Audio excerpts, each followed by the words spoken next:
Good day and welcome to Mptv, the weekend news review. Will bring you major stories that trended around the week. My name is Lukman Adelakin, bringing you the stories. And the first point of our bulletin is the rearrangement of ex-AGF Malami and his family members who were arraigned over alleged money laundering.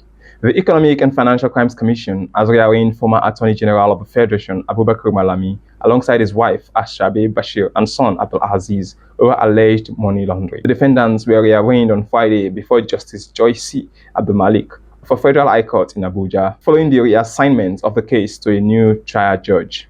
At the resumed hearing, counsel to the anti-graft agency, Jibrin Okutepa, informed the court that the matter was appearing for the first time before the new judge and requested that the defendant's plea be taken.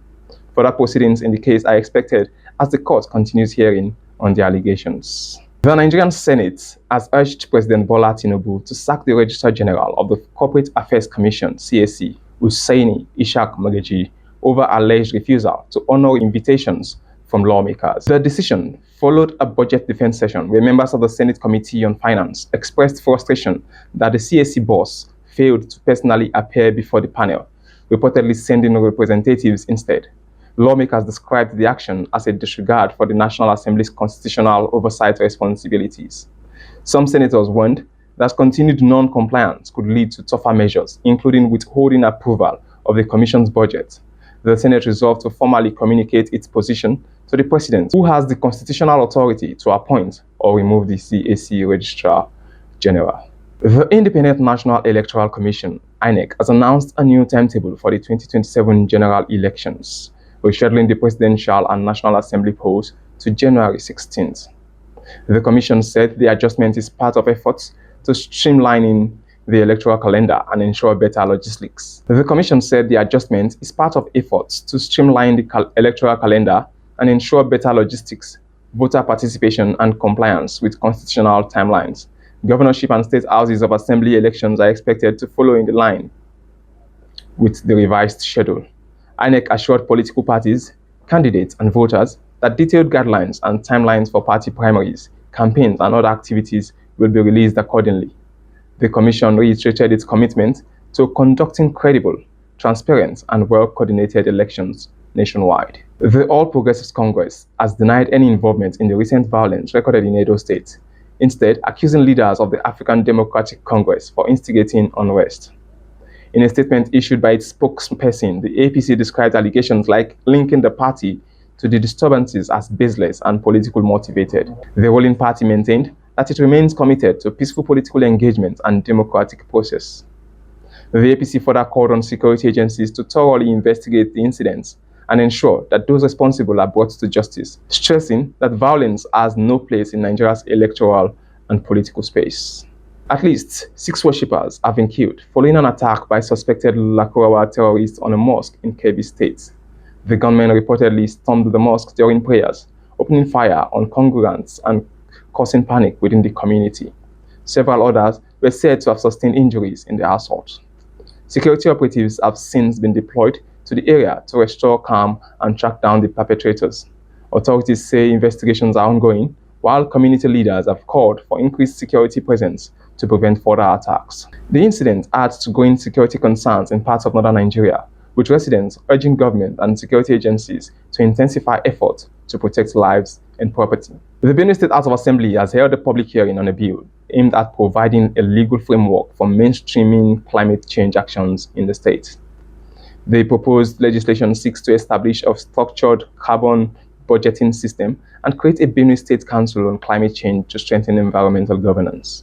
Chairman of the House Committee, Honorable Michael Awudu, said the bill would institutionalize climate policies and help reduce emissions, while Majority Leader Honorable Thomas Dugeri described it as a proactive move to protect communities from flooding and environmental degradation.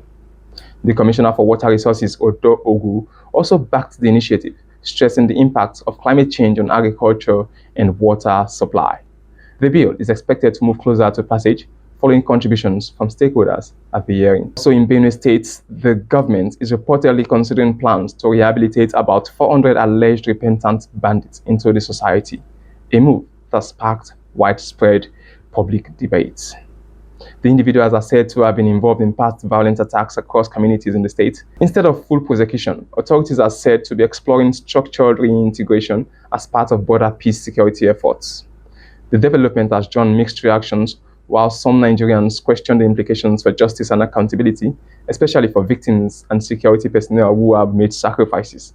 Others argued that carefully monitored reintegration program could help reduce long-term violence if combined with due legal process. As discussions continue, many are calling for transparency, clear conditions, and a balanced approach that prioritizes both justice and sustainable peace. The Agatu West Peace and Unity Forum has given authorities a one-week ultimatum to return displaced residents to their ancestral homes or face a complete suspension of political activities in the area. According to the group, more than 15 villages in Agatu West have been abandoned since 2024 due to attacks by suspected herdsmen. Displaced families are now facing hunger, limited access to healthcare, and disrupted education. The forum accused local leaders of failing to protect lives despite security funds and constituency allowances. They urged traditional rulers, political stakeholders, and government authorities to strengthen security, especially along the Ejima route. Until displaced persons are returned and safety rates restored, the forum says no political activities will be allowed in Agatu West Zone. The Independent National Electoral Commission has alerted Nigerians about a fraudulent website circulating as INEC voters card online registration.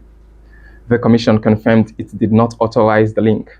Citizens are warned not to submit any personal information as the site is fake. INEC reiterated that the only official portal for continuous voter registration, including update details, transferring registration, replacing lost PVCs, and locating registration concerns, is the cvr.inecnigeria.org. The Commission urged the public to stay vigilant against scams and misinformation, emphasizing its commitment to safeguarding the integrity of voter registration. On sports, Manchester City have been drawn against Spanish giants Real Madrid in the UEFA Champions League round of 16, setting up a blockbuster European tie. This marks the sixth time the two sides will meet in the knockout stage since 2019 to 2020, following a 2-1 win for City over Madrid earlier this season. The last 16 draw also paired Chelsea with Paris Saint-Germain, Newcastle United with Barcelona, Arsenal with Bayern Leverkusen, Liverpool with Galatasaray, and Tottenham Hotspur with Atletico Madrid. The first legs are scheduled for March 10th to 11th, with return fixtures on March 17th to 18th as clubs begin their bid to reach the quarterfinals. This year's draw promises high-stake clashes across Europe as top clubs compete for a place in the champion deciding stages of the tournament. That's all we have for you on Mptv today. For the weekend news review, I remain Lukman Adelakin. Do well to follow us across all social media platforms and also share our content to every one of your friends and God groups alike. See you next time. Bye-bye.